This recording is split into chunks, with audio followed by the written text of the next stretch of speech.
नमस्कार दोस्तों। हम लोग दलीय व्यवस्था पढ़ रहे थे। आज हम लोग बहुदलीय व्यवस्था के बारे में चर्चा करेंगे। बहुदलीय व्यवस्था, जैसे अभी तक हम लोगों ने एक दलीय और द्विदलीय व्यवस्था पढ़ा था, आज हम लोग बहुदलीय व्यवस्था के बारे में अध्ययन करेंगे। बहुदलीय व्यवस्था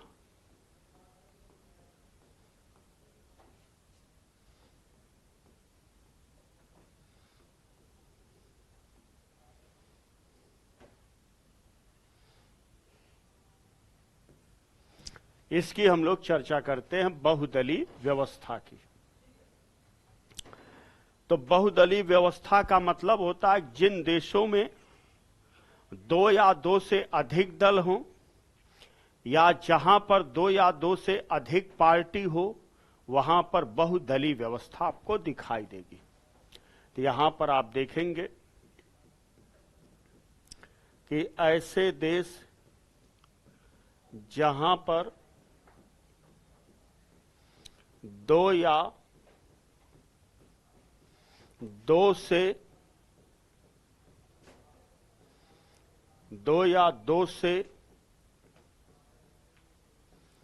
अधिक दल हों,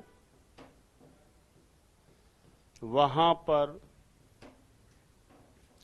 बहुदलीय व्यवस्था होगी।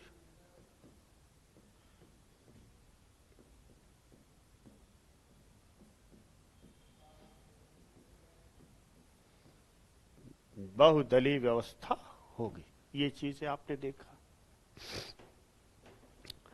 अब यहां पर आपसे क्वेश्चन बनेगा, कौन कौन ऐसा देश है जहां पर बहुदलीय व्यवस्था पाई जाती है। जैसे आप भारत में देखेंगे, भारत में आपको बहुदलीय व्यवस्था देखने को मिलेगी। तब आपके साथ यहां पर क्वेश्चन बनेगा कि कौन कौन ऐसा देश है जहां पर बहुदलीय व्यवस्था आपको देखने को मिलेगी। तो यहां पर हम लोग देखेंगे कि ऐसे देश जहां पर बहुदलीय व्यवस्था है, बहुदलीय व्यवस्था है, कौन कौन से देश आपको देखने को मिलेंगे। एक आप देखेंगे, आपको दिखाई देगा, सबसे पहले आपको भारत दिखाई देगा, अपना भारत, ये आपको दिखाई देगा। अपना भारत बहुदलीय व्यवस्था वाला देश है। फिर इसके बाद आप देखेंगे फ्रांस दिखाई देगा, इटली दिखाई देगा,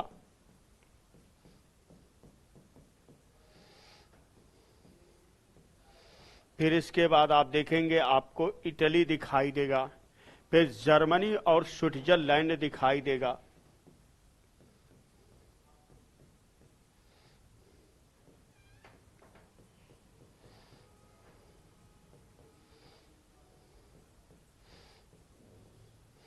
जर्मनी और स्विट्जरलैंड आपको दिखाई देगा। अब यहां से आपसे क्वेश्चन बनेगा, बहुदलीय व्यवस्था के क्या गुण हैं और बहुदलीय व्यवस्था के क्या दोष हैं। यहां से आपसे क्वेश्चन बनेगा गुण और दोष से संबंधित। तब यहां पर हम लोग देखेंगे बहुदलीय व्यवस्था के गुण क्या हैं और उसके साथ साथ बहुदलीय व्यवस्था के दोष क्या हैं। अब यहां पर बात आती है कि बहुदलीय व्यवस्था के गुण की बात आती है। बहुदलीय व्यवस्था के गुण पर हम लोग चर्चा करते हैं। गुण कि बहुदलीय व्यवस्था के क्या क्या गुण हैं, यहां पर चर्चा होती है। तो यहां पर आप देखेंगे बहुदलीय व्यवस्था में, जैसे दो दलीय व्यवस्था में आपने देखा कि राष्ट्र जो है दो दलों में बंट जाता है, तो बहुदलीय व्यवस्था में ऐसा नहीं होता है, राष्ट्र दो दलों में विभक्त नहीं होता है।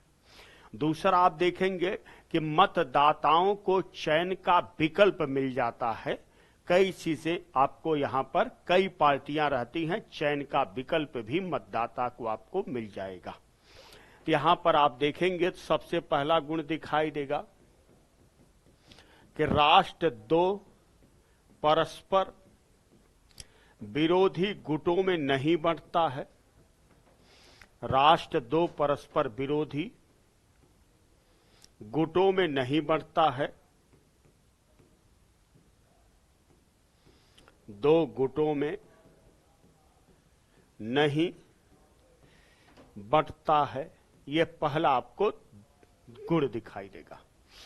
दूसरा आप देखेंगे मंत्रिमंडल की तानाशाही नहीं स्थापित हो पाती है।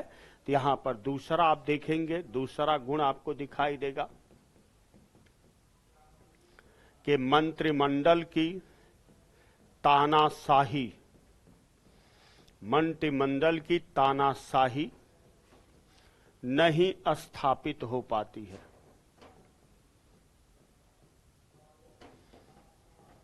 हो पाती है, ये चीजें आपको दिखाई देगा। तीसरा आप देखेंगे मतदाताओं को प्रतिनिधि चुनने में अधिक विकल्प मिल जाता है। तो यहां पर आप तीसरा देखेंगे कि मतदाताओं को प्रतिनिधि चुनने में, रिप्रेजेंटेटिव चुनने में, प्रतिनिधि चुनने में अधिक विकल्प मिल जाता है। विकल्प मिल जाता है, ये चीजें आपको यहां पर दिखाई देगी। फिर इसके बाद देखेंगे संसद में सभी प्रकार के विचारधाराओं का प्रतिनिधित्व भी मिल जाएगा, क्योंकि बहुदलीय व्यवस्था है। तो यहां पर आप देखेंगे संसद में, पार्लियामेंट में, संसद में सभी प्रकार की विचारधाराओं का प्रतिनिधित्व मिल जाता है।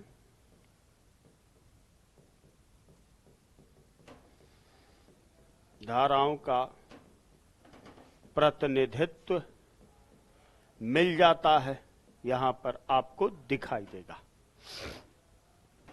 फिर इसके बाद देखेंगे नए विचार और नई नीतियों को बढ़ावा मिलता है, अधिक लोकतांत्रिक आपको दिखाई देगा। तो यहां पर आप देखेंगे कि नए विचार एवं नई नीतियों को बढ़ावा मिलता है, बढ़ावा मिल जाता है, ये भी आपको दिखाई देगा। फिर इसके बाद आप देखेंगे कि अधिक लोकतांत्रिक व्यवस्था आपको दिखाई देगी, कि अधिक लोकतांत्रिक व्यवस्था है। अधिक लोकतांत्रिक व्यवस्था, तो ये आपको क्या मिला? गुण मिला कि राष्ट्र दो परस्पर विरोधी गुटों में नहीं बंटता है, मंत्रिमंडल की तानाशाही नहीं स्थापित हो पाती है, मतदाताओं को प्रतिनिधि चुनने में अधिक विकल्प मिल जाता है, संसद में सभी प्रकार की विचारधाराओं का प्रतिनिधित्व मिल जाता है, नए विचार एवं नई नीतियों को बढ़ावा मिल जाता है, और यह व्यवस्था अधिक आपको लोकतांत्रिक दिखाई देगी। अब इसके बाद क्वेश्चन पूछा जाएगा कि बहुदलीय व्यवस्था के क्या दोष होते हैं। अभी तो हम लोगों ने बहुदलीय व्यवस्था के गुण के बारे में पढ़ा था, अब हम लोग बहुदलीय व्यवस्था के क्या पढ़ेंगे? दोष, क्या क्या दोष होते हैं। अब यहां पर आप देखेंगे बहुदलीय व्यवस्था के दोष की बात आती है, यहां पर हम लोग देखेंगे तो बहुदलीय व्यवस्था के दोष पर हम लोग चर्चा करते हैं। क्या क्या बहुदलीय व्यवस्था में दोष आपको दिखाई देगा।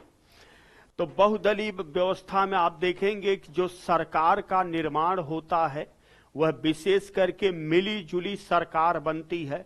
सरकार अस्थिर आपको दिखाई देगी, क्षेत्रीयता की भावना या क्षेत्रीयता के भी तत्व आपको दिखाई देंगे। तो यहां पर आप देखेंगे तो आपको दिखाई देगा कि प्रायः मिली जुली सरकार बनती है,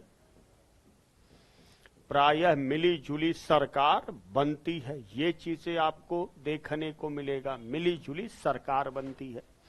फिर इसके बाद आपको दिखाई देगा शासन में अस्थिरता आपको दिखाई देगा। यहां पर आप देखेंगे तो शासन में अस्थिरता दिखाई देती है, शासन में अस्थिरता दिखाई देती है, ये चीजें आपको दिखाई देगा।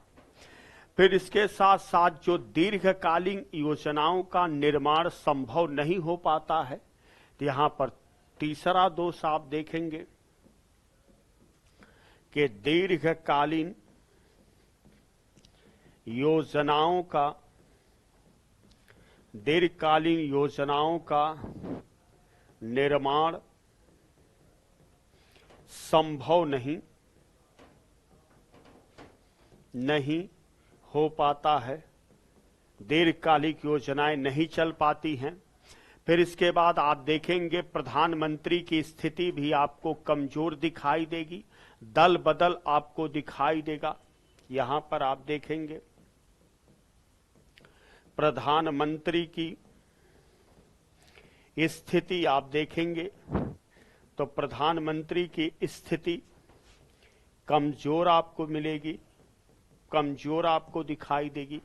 चुनाव बार बार होते हैं, यहां पर अगला दोष देखेंगे तो आपको मिलेगा चुनाव बार बार होते हैं, चुनाव जो है बार बार होते हैं। फिर उसके साथ साथ आप देखेंगे दल बदल की समस्या रहेगी, भ्रष्टाचार सौदेबाजी रहेगी, दल बदल की समस्या आपको यहां पर दिखाई देगी बहुदलीय व्यवस्था में। फिर उसके साथ साथ भ्रष्टाचार आपको दिखाई देगा चरम सीमा पर, भ्रष्टाचार एवं सौदेबाजी भी आपको दिखाई देगी, सौदेबाजी भी आपको देखने को मिलेगी। फिर उसके साथ साथ आप देखेंगे क्षेत्रीयता के तत्व भी, क्षेत्रीयता के तत्व देखने को मिलेंगे, देखने को मिलते हैं, जो राष्ट्र की एकता अखंडता के लिए क्या होता है, हानिकारक होता है।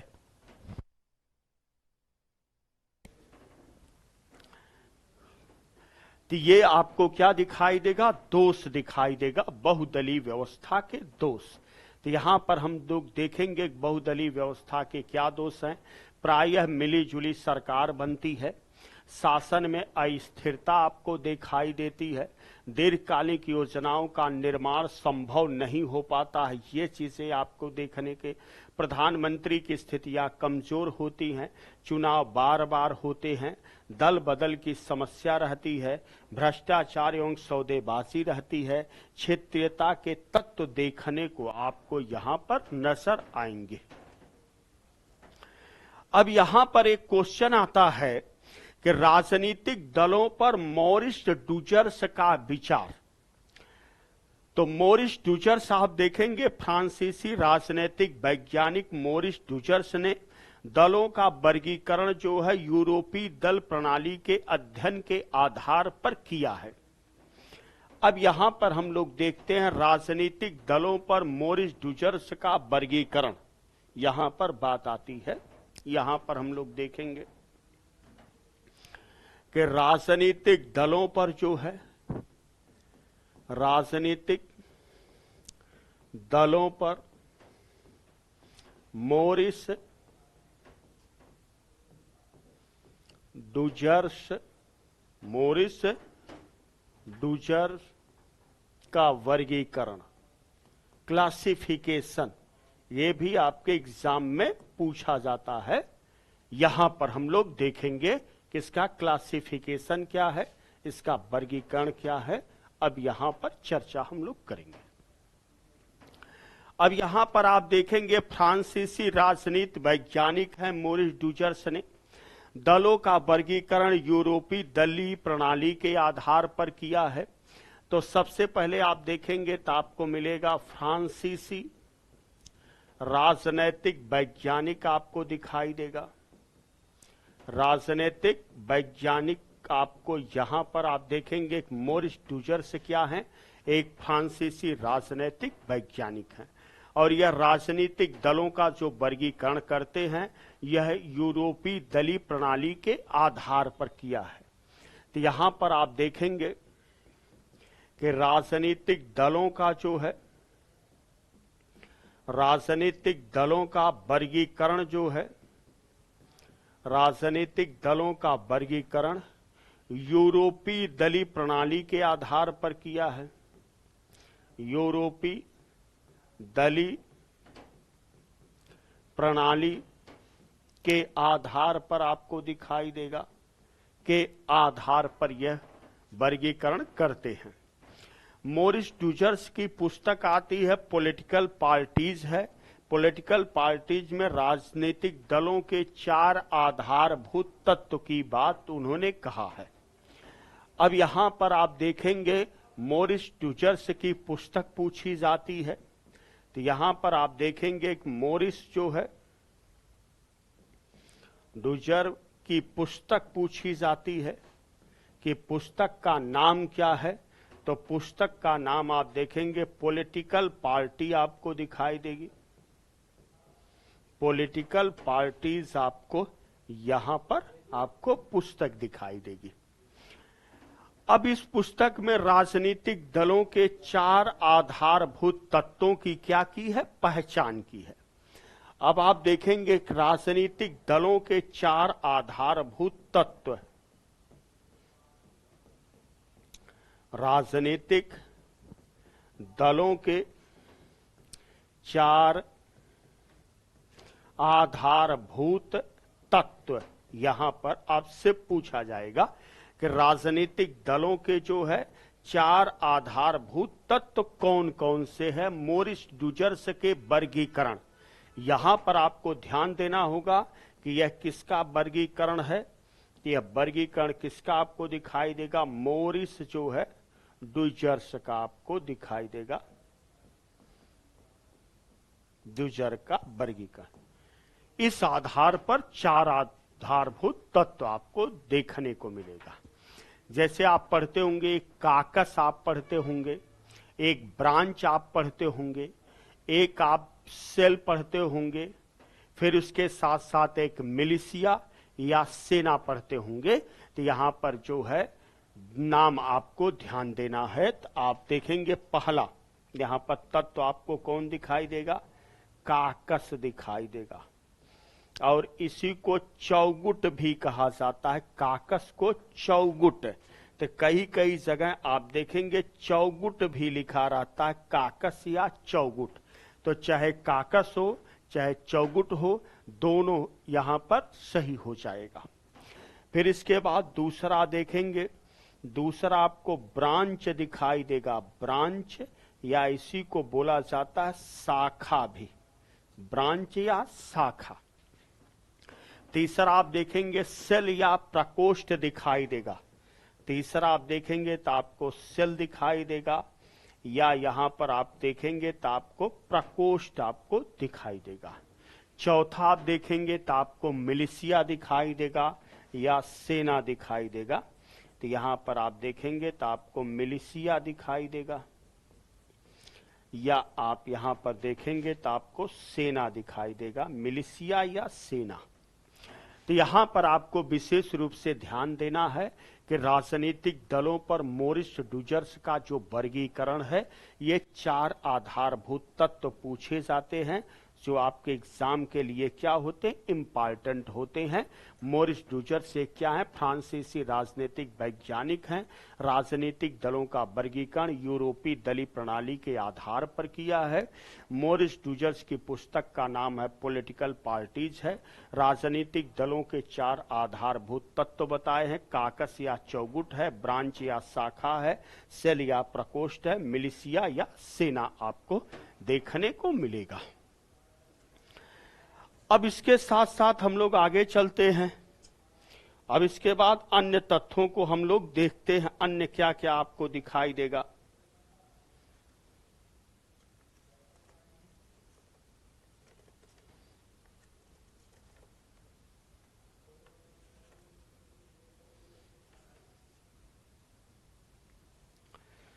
अब यहां पर आता है रॉबर्ट मिचल्स के गुट तंत्र का लौह नियम।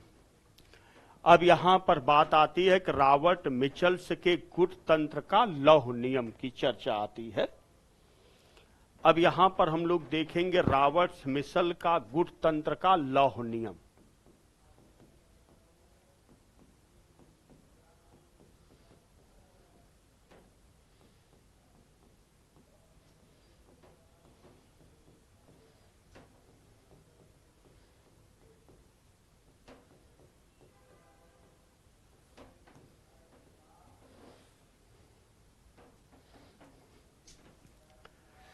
यहां पर हम लोग देखते हैं कि रॉबर्ट मिचल्स का गुट तंत्र का लौह नियम, इसकी चर्चा आती है। यह भी आप देखेंगे एग्जाम में पूछा जाता है। अब यहां पर आप देखेंगे क्वेश्चन बनेगा रॉबर्ट मिचल्स कहां के हैं, तो यह जर्मन समाजशास्त्री आपको दिखाई देगा, जर्मन समाजशास्त्री। और इन्होंने गुट तंत्र का क्या दिया है, लौह नियम दिया है। तो आप देखेंगे यह आपको कैसे दिखाई देंगे, जर्मन समाजशास्त्री दिखाई देंगे, जर्मन समाजशास्त्री आपको दिखाई देंगे। और इन्होंने कौन सा नियम दिया है, गुट तंत्र का लौह नियम दिया है। तो आप देखेंगे कि इन्होंने कौन सा नियम दिया है, गुट तंत्र का लौह नियम दिया है, गुट तंत्र का लौह नियम इन्होंने दिया है। यह जर्मन समाजशास्त्री हैं। अब यह नियम क्या कहता है, कहता है कि किसी भी संगठन के अंतर्गत सारी सत्ता कुछ गिने चुने व्यक्तियों के हाथों में केंद्रित हो जाती है और यही गिने चुने व्यक्ति ही सारे निर्णय लेते हैं। अब आप देखेंगे कि रॉबर्ट मिचल्स का यह मानना है कि किसी भी संगठन का आप निर्माण करिए, चाहे वह राजनीतिक संगठन हो, विशेष करके इनका जो है राजनीतिक संगठन पर ही आता है। कहते हैं कि जब हम राजनीतिक संगठन को देखते हैं, कोई भी राजनीतिक संगठन बन रहा है, तो आप देखेंगे तो उसमें जो निर्णय का अधिकार रहता है या निर्णय लेने का राइट्स रहता है, वह गिने चुने व्यक्तियों के हाथों में ही रहता है या एक दो व्यक्तियों के हाथों में ही रहता है, या हम कह सकते हैं कि अल्पसंख्यक लोगों के हाथों में ही जो है निर्णय लेने का क्या रहता, अधिकार रहता है। यही रॉबर्ट मिचल्स का क्या है, गुट तंत्र का लौह नियम। इस नियम के अनुसार किसी भी संगठन के अंतर्गत, अब यहां पर हम लोग देखेंगे कि इस नियम के अनुसार, इस नियम के अनुसार किसी भी जो है, किसी भी संगठन में, इस नियम के अनुसार किसी भी संगठन में, किसी भी संगठन में आप देखेंगे, किसी भी संगठन के अंतर्गत सारी सत्ता जो है, किसी भी संगठन के अंतर्गत सारी सत्ता जो है, किसी भी संगठन के अंतर्गत सारी सत्ता, अंततः कुछ गिने चुने, सारी सत्ता कुछ गिने चुने लोगों के हाथों में रहती है। सारी सत्ता कुछ गिने चुने लोगों के हाथों में रहती है, यही गिने चुने व्यक्ति ही सारे निर्णय लेते हैं।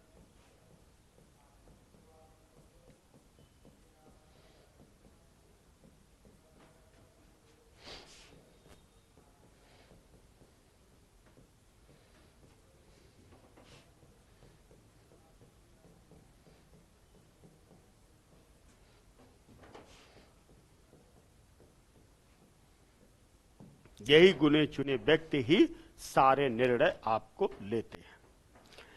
अब यहां पर आप देखेंगे रॉबर्ट मिचल्स के अनुसार प्रजातांत्रिक तथा सर्वाधिकारवादी दोनों व्यवस्थाओं में राजनीतिक दलों का चरित्र कैसा हो जाता, अल्पतंत्री ही रहता है।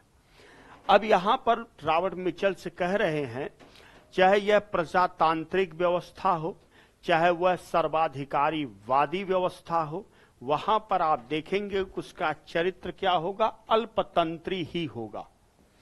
अब यहां पर आपको दिखाई देगा कि रॉबर्ट मिचल्स के अनुसार प्रजातांत्रिक और सर्वाधिकारवादी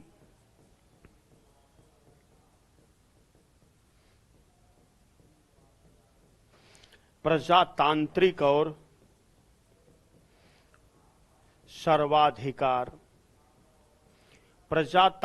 और सर्वाधिकारवादी व्यवस्था में,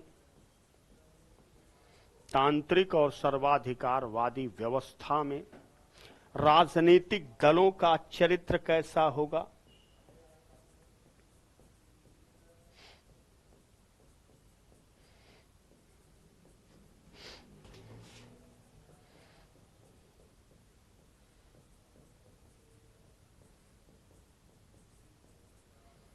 राजनीतिक दलों का चरित्र अल्पतंत्री ही रहता है।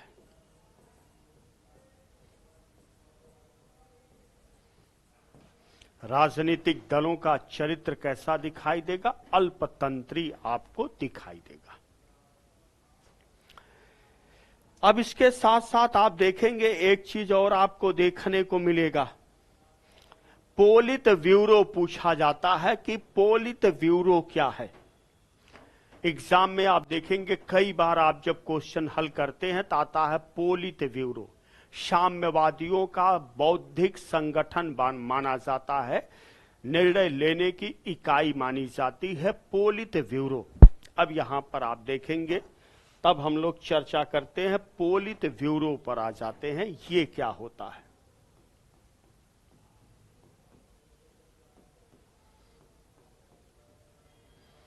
पोलित ब्यूरो, यहां से क्वेश्चन बनेगा। तो आप देखेंगे पोलित ब्यूरो क्या है, साम्यवादी संगठन की एक महत्वपूर्ण और शक्तिशाली समिति है जो निर्णय लेने की सर्वोच्च कार्यकारी इकाई आपको दिखाई देगी। तो यहां पर आप देखेंगे कि साम्यवादी संगठन की एक सर्वोच्च एवं शक्तिशाली निर्णय, साम्यवादी संगठन की एक सर्वोच्च एवं शक्तिशाली निर्णय लेने की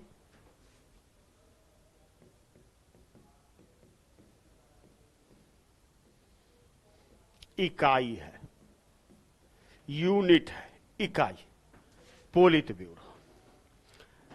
या फिर हम कह सकते हैं कि पोलित ब्यूरो जो है साम्यवादियों का बौद्धिक संगठन है।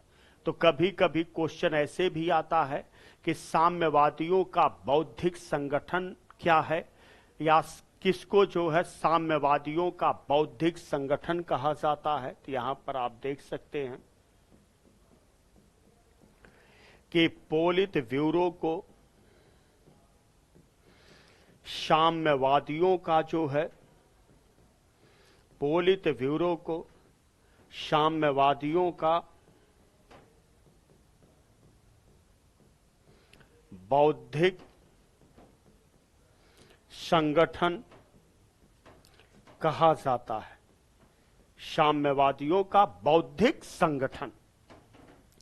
अब पोलित ब्यूरो की कुछ विशेषताएं आती हैं, जैसे निर्णय लेने का कार्य करता है, गोपनीयता को बनाए रखने का कार्य करता है, अनुशासन को बनाए रखने का कार्य करता है, सरकार की मुख्य नीतियों पर नियंत्रण स्थापित करता है। इसमें सीमित सदस्य ही शामिल रहते हैं।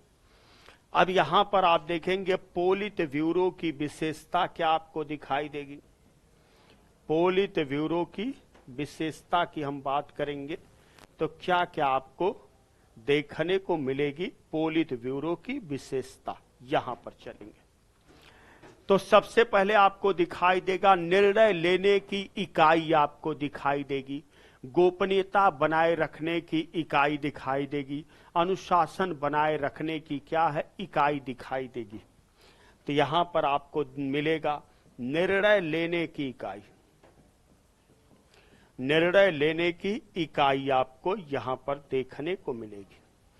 फिर इसके बाद आप देखेंगे गोपनीयता, गोपनीयता बनाए रखने की इकाई आपको दिखाई देगी, बनाए रखने की इकाई आपको दिखाई देगी, गोपनीयता को बनाए रखने की इकाई आपको। फिर उसके साथ साथ आप देखेंगे अनुशासन बनाए रखने की इकाई आपको दिखाई देगी।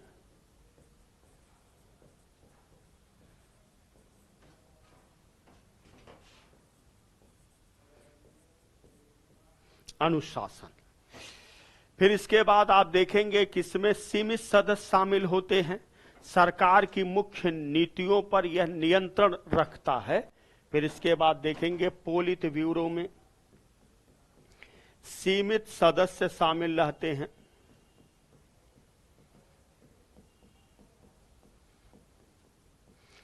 फिर इसके बाद आप देखेंगे तो आपको मिलेगा कि सरकार की मुख्य नीतियों पर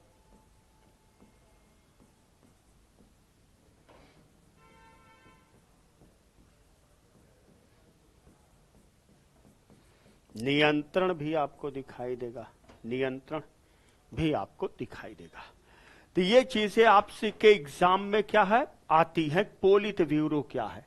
तो आप देखेंगे जब भी आपके एग्जाम में आ जाए पोलित ब्यूरो क्या है तो तुरंत आपका ध्यान साम्यवाद से जाना चाहिए। पोलित ब्यूरो यह साम्यवादियों का बौद्धिक संगठन है और इसका काम क्या होता है, निर्णय लेने की यह इकाई माना जाता है। तो यहां पर आपने देखा पोलित ब्यूरो क्या है, तो आप देखेंगे तो यहां पर आप सीधा सीधा कह देंगे पोलित ब्यूरो साम्यवादियों का एक बौद्धिक संगठन है, यह निर्णय लेने की इकाई है, गोपनीयता बनाए रखने की इकाई है, अनुशासन बनाए रखने की इकाई है, इसमें सीमित सदस्य शामिल होते हैं, सरकार की मुख्य नीतियों पर यह क्या करता है, स्थापित नियंत्रण स्थापित करने का कार्य करता है पोलित ब्यूरो। अब इसके बाद आप देखेंगे क्वेश्चन और आता है, घोषणा पत्र आता है। मैनिफेस्टो क्या होता है, घोषणा पत्र। जब आप राजनीतिक दल को पढ़ेंगे तो आपके आएगा घोषणा पत्र आएगा, मैनिफेस्टो आएगा। तो यहां पर हम लोग देखेंगे अब आता है घोषणा पत्र क्या है, मैनिफेस्टो क्या है।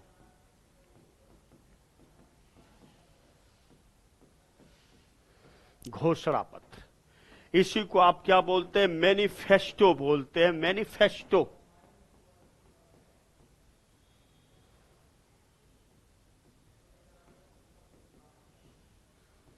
मैनिफेस्टो घोषणा पत्र, मैनिफेस्टो की यहां पर बात आती है, घोषणा पत्र मैनिफेस्टो। अब यहां पर आप देखेंगे घोषणा पत्र क्या होता है, तो राजनीतिक दलों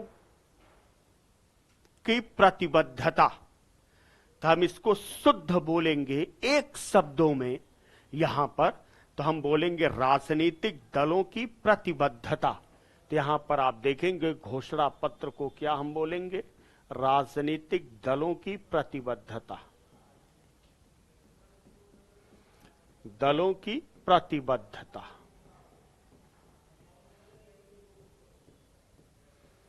प्रतिबद्धता, घोषणा पत्र मैनिफेस्टो। अब आप देखेंगे मैनिफेस्टो क्या है, राजनीतिक दल जो है चुनाव के पहले अपना घोषणा पत्र जारी करते हैं, जिसके माध्यम से वह जनता को यह बताने का प्रयास करते हैं कि यदि वह सत्ता में आएंगे किन किन मुद्दों पर क्या करेंगे, कार्य करेंगे। ठीक, घोषणा पत्र, या हम कह सकते हैं डींग हाँकना। जैसे जब आप देखेंगे चुनाव आता है, राजनीतिक दल, कई प्रकार के राजनीतिक दल हैं, क्योंकि भारत में बहुदलीय व्यवस्था आपको देखने को मिलेगी, तो हर राजनीतिक दल जो है जनता के सामने लालीपाप फेंकेगा। कि जब हमारी सत्ता आएगी तो हम आपको नौकरी दे देंगे, या आपके खाते में 15-15 लाख रुपया जमा कर देंगे, या सबका अपना अपना एक हेलीकॉप्टर होगा। ठीक है, इस तरह के जो है लोक लुभावन नारे जो देते हैं तो वही होता है घोषणा पत्र। लेकिन समस्या क्या है कि घोषणा पत्र तो बड़ी अच्छी चीज है क्योंकि राजनीतिक प्रतिबद्धता जुड़ी है, लेकिन जो है घोषणा पत्र जो दिया जा रहा है उसको लागू करना है कि नहीं लागू करना है, यहां पर समस्या आ जाती है। तो भारत में आप देखेंगे इस प्रकार का कोई भी नियम कानून है ही नहीं।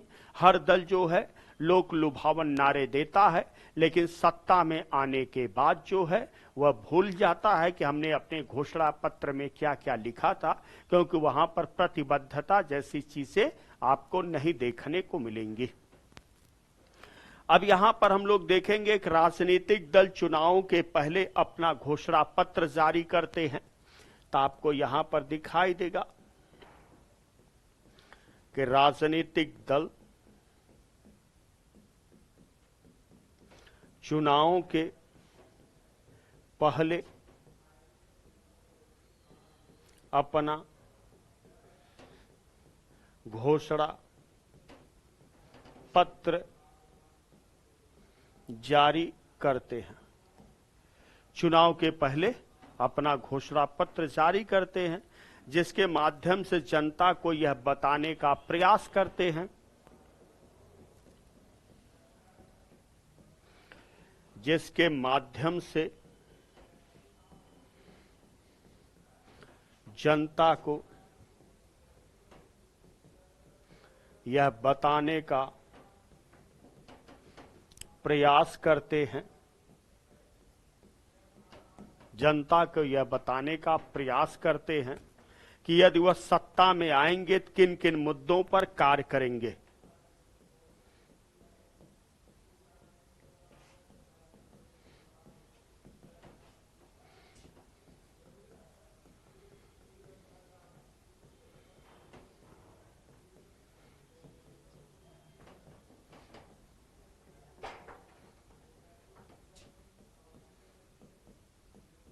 किन किन मुद्दों पर कार्य करेंगे ये आपको दिखाई देगा, कौन कौन से मुद्दे होंगे जिस पर कार्य करेंगे। अब यहां पर आप देखेंगे कि जो घोषणा पत्र है मैनिफेस्टो, तो घोषणा पत्र के भी कुछ प्रमुख तत्व आपको दिखाई देंगे। मेन क्या होता है घोषणा पत्र में, जैसे लक्ष्य और विचारधारा डिसाइड की जाती है, नीतियां और योजनाएं डिसाइड होते हैं, वादा एवं क्रियान्वयन होता है, विकास के मुद्दे। तो यहां पर हम लोग देखेंगे कि ये जो मैनिफेस्टो है, घोषणा पत्र है, इसमें कौन कौन से तत्व जो है कोई भी राजनीतिक दल है तो किन किन मुद्दों को लेकर के आएगा।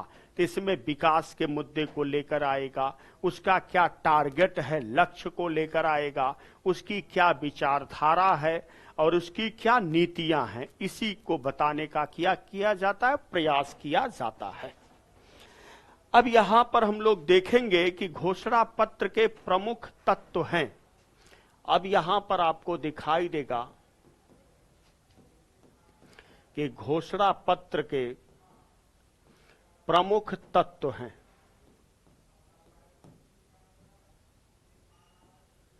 प्रमुख तत्व हैं, क्या क्या प्रमुख तत्व आपको घोषणा पत्र के देखने को मिलेगा। तो सबसे पहले आपको लक्ष्य और विचारधारा देखेंगे कि यहां पर लक्ष्य की बात की जाती है। लक्ष्य एवं विचारधारा, क्या लक्ष्य है और उसके साथ साथ क्या है विचारधारा, ये चीजें आपको दिखाई देगा। नीतियां और योजनाएं आपको दिखाई देगा। तो यहां पर आप देखेंगे तो आपको देखने को मिलेगा नीतियां एवं योजनाएं आपको दिखाई देगा। नीतियां एवं योजनाएं आपको दिखाई देगा। वादा एवं क्रियान्वयन दिखाई देगा। यहां पर आप देखेंगे वादा एवं क्रियान्वयन,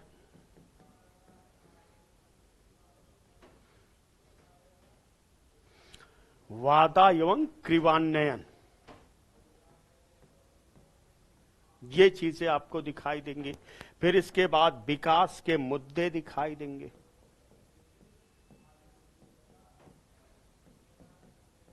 विकास के मुद्दे, तो घोषणा पत्र के प्रमुख तत्व आपको यहां पर देखने को मिलेगा कि इसका लक्ष्य और विचारधारा क्या है, नीतियां एवं योजनाएं क्या हैं, वादा एवं क्रियान्वयन क्या है, विकास के मुद्दे क्या हैं, ये चीजें आपको देखने को मिलेगा।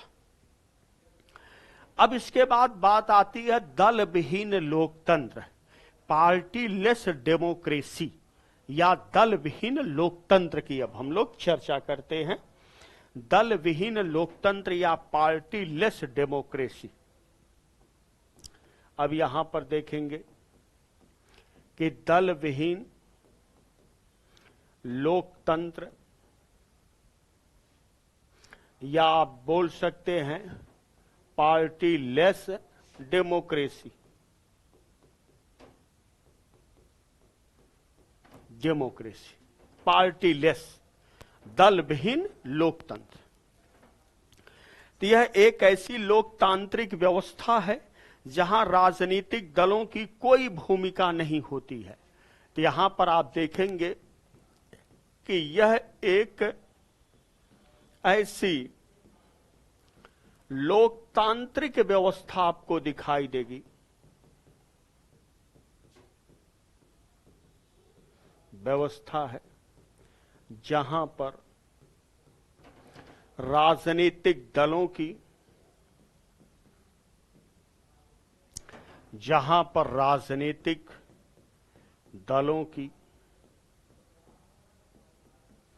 कोई भूमिका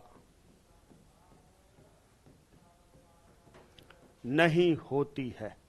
राजनीतिक दलों की कोई भूमिका नहीं, एकदम निर्नगण्य आपको दिखाई देगा। चुनाव के समय प्रत्याशी किसी पार्टी या विचारधारा के आधार पर चुनाव नहीं लड़ता है, बल्कि स्वतंत्र रूप से चुनाव लड़ता है। अब यहां पर आप देखेंगे कि चुनाव के समय प्रत्याशी जो है, चुनाव के समय प्रत्याशी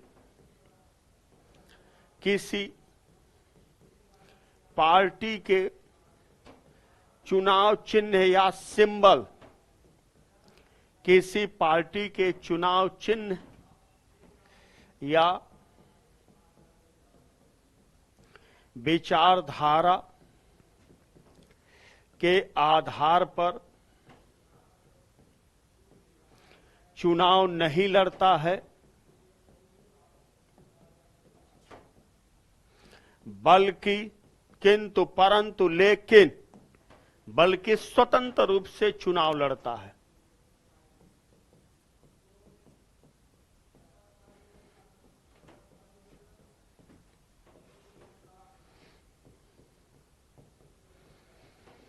बल्कि वह स्वतंत्र रूप से क्या लड़ता है, चुनाव लड़ता है।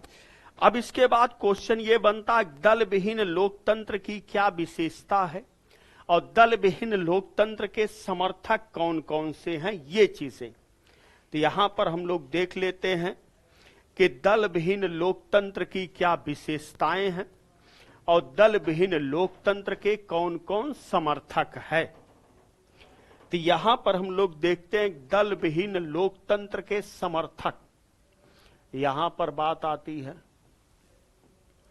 कि दल विहीन लोकतंत्र के समर्थक कौन कौन से आपको यहां पर आपको देखने को मिलेगा कि दल विहीन लोकतंत्र के समर्थक।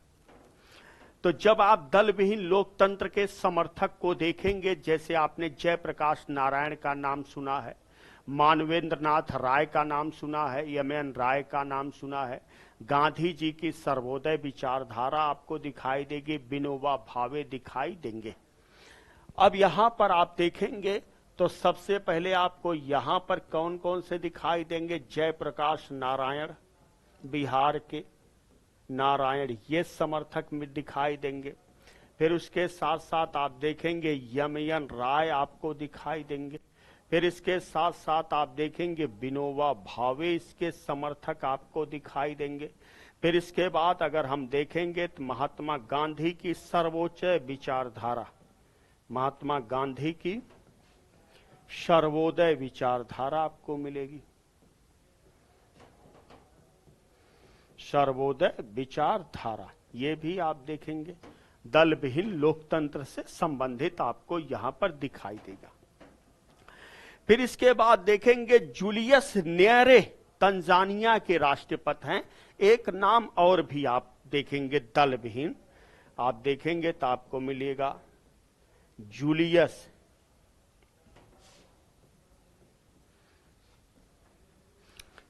न्येरे।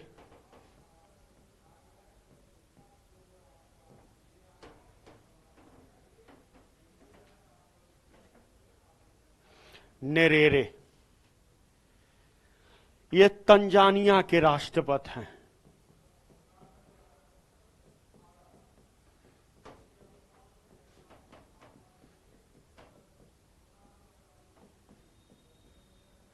तंजानिया के राष्ट्रपति हैं। ये भी दल विहीन लोकतंत्र के समर्थक हैं। अगर हम विश्व लेवल पर देखेंगे तो ये आपको दिखाई देंगे। ये भारत में आप देखेंगे तो भारत में आपको जयप्रकाश नारायण जो है ये आपको इंडिया लेवल पर आपको दिखाई देंगे। दल विहीन लोकतंत्र ये एग्जाम में कई बार पूछा गया है कि दल विहीन लोकतंत्र के समर्थक कौन कौन हैं। तो दल विहीन लोकतंत्र के समर्थक जयप्रकाश नारायण मिलेंगे, यमन राय मिलेंगे, विनोबा भावे मिलेंगे, गांधी जी की सर्वोदय विचारधारा मिलेगी, फिर उसके साथ जूलियस नेरेरे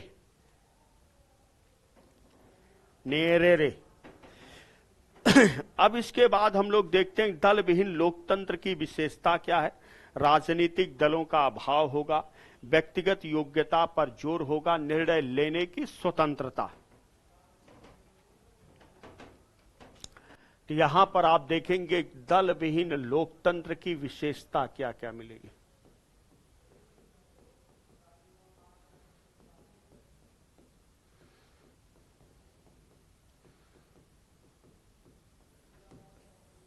यहां पर तो यहां पर आप देखेंगे दल विहीन लोकतंत्र के राजनीतिक दलों का अभाव पाया जाएगा, योग्यता के आधार पर चुनाव लड़ा जाएगा।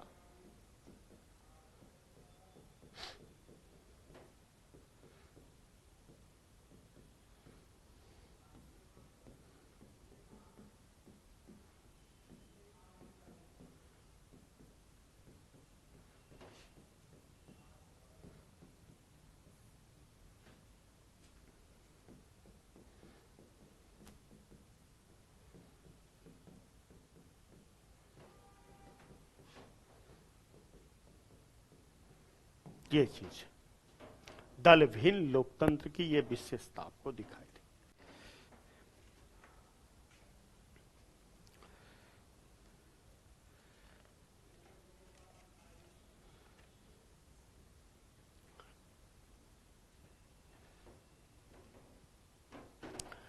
तो आज हम लोग यहीं तक अध्ययन करेंगे, फिर इसके बाद नेक्स्ट क्लास में हम लोग देखेंगे।